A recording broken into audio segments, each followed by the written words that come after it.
മറ്റാരുണ്ട് LDF അല്ലാതെ?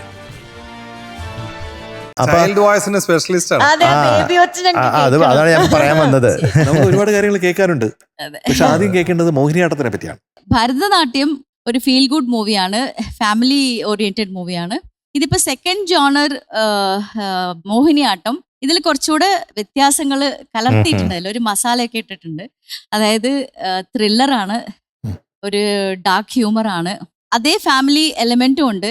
ഏത് പ്രായക്കാരും വന്ന് കണ്ട് എൻജോയ് ചെയ്യാൻ പറ്റുന്ന പടമാണെന്നുള്ളത് ഇറ്റ് ഇസ് 100% ഷുവർ. ഭരതനാട്യത്തിൽ നമ്മൾ ഞെട്ടിച്ച രണ്ടാൾക്കാർ ഈ രണ്ട് സൈഡിൽ നിൽപ്പുണ്ട്. അതെ, ട്വിൻസ് ആണ്. അതെ. രണ്ടുപേർക്കും ഹായ്. ഹായ്. അതെ, ഹായ്. ഗംഭീര ആർട്ടിസ്റ്റ് ആണ്. അങ്ങനെയൊന്നുമില്ല, ചെറുതായിട്ട്. അങ്ങനെയൊന്നുമില്ല. ബേബി ജിൻ റാപ്പ്.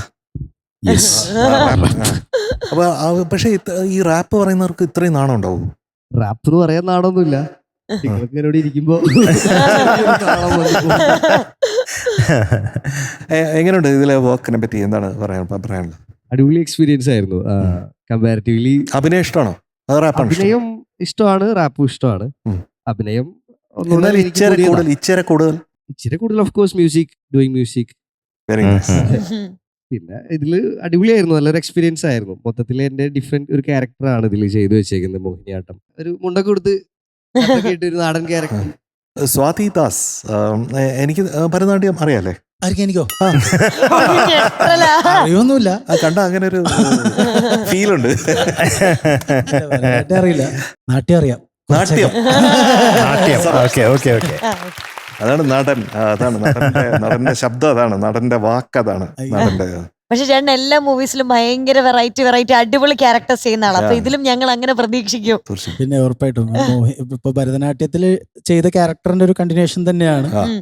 പക്ഷെ ആ ക്യാരക്ടറിന്റെ അതിലുള്ള ലൈഫ് സിറ്റുവേഷൻസ് ഉണ്ടായിരുന്ന ദുരിതത്തിൽ അതിനേക്കാൾ ദുരിതത്തിലേക്ക് വലിച്ചെറിയപ്പെടുന്ന ഒരു അവസ്ഥയിലാണ് പടത്തിൽ പോകുന്നത്. അപ്പൊ അത് എന്തായാലും എല്ലാവർക്കും കണ്ടാലും എന്തായാലും ഇഷ്ടമാവും. പക്ഷെ ഒരു കോമിക്കൽ ട്രെയിലാണ് അല്ലേ? അതെ അതെ, കോമഡിയാണ്. ചേട്ടൻ നേരത്തെ പറഞ്ഞ കുറെ അടികൾ പറഞ്ഞല്ലോ, അതില് ബോറടി മാത്രം എന്തായാലും ബാക്കി എല്ലാ അടിയും ഈ പടത്തിലുണ്ട്. അത് കൊള്ളാം. തീർച്ചയായിട്ടും ഇത് കാണുന്നുള്ളതിനെ പറ്റി ഒരു സംശയമില്ല. പ്രത്യേകിച്ചും ഭരതനാട്യത്തിന്റെ ഫാൻസ് ഒരുപാട് പേരുണ്ട്.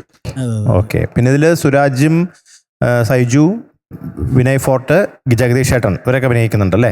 അവരൊക്കെ ന്യൂ എൻട്രി ആണ്. അതായത് ഇതില് പുതുതായിട്ട് വന്നതാണ്. മോഹിനിയാട്ടത്തിലേക്ക് ഭരതനാട്യത്തിൽ ഉണ്ടായിരുന്നില്ല. ഷൈജു ചേട്ടൻ അതിലും ഉണ്ട് അല്ലേ? സൈജു. എന്താണ് ഈ മോഹിനിയാട്ടത്തിന്റെ ഒരു സ്ട്രോങ് പോയിന്റ്? എന്താണ് ഒരു എടുത്തു മോഹിനിയുടെ ആട്ടം. അല്ലല്ല, ആരാണ് മോഹിനി? ഭരതനാട്യം എന്ന് പറഞ്ഞപ്പോ എല്ലാരും വിചാരിച്ചു ഇങ്ങനെ ഭരതനാട്യം സിനിമയാണെന്നുള്ളത്. ഐ മീൻ അങ്ങനെയുള്ള ഡാൻസ് ഓറിയന്റഡ് ഫിലിം ആണെന്നാണ് ആദ്യം തെറ്റിദ്ധരിച്ചത്. പക്ഷെ അതിലെ ക്യാരക്ടർ ഭരതന്റെ നാട്യമായിരുന്നു ഭരതനാട്യം. ഡയറക്ടർ അത് വളരെ കൃത്യമായിട്ട്, വളരെ ബ്രില്യന്റ് ആയിട്ട് തന്നെ വർക്ക്ഔട്ട് ചെയ്ത ഒരു സംഭവമാണ്. ഭരതന്റെ നാട്യം. അതെ, ഇതിലെ മോഹിനിയുടെ നാട്യം, മോഹിനിയുടെ ആട്ടം. ഓക്കെ, പടം കണ്ടിട്ട് ശരി ശരി. അപ്പൊ എന്തായാലും welcome with loads of respect and love. Please. Thank you. Welcome എല്ലാവർക്കും.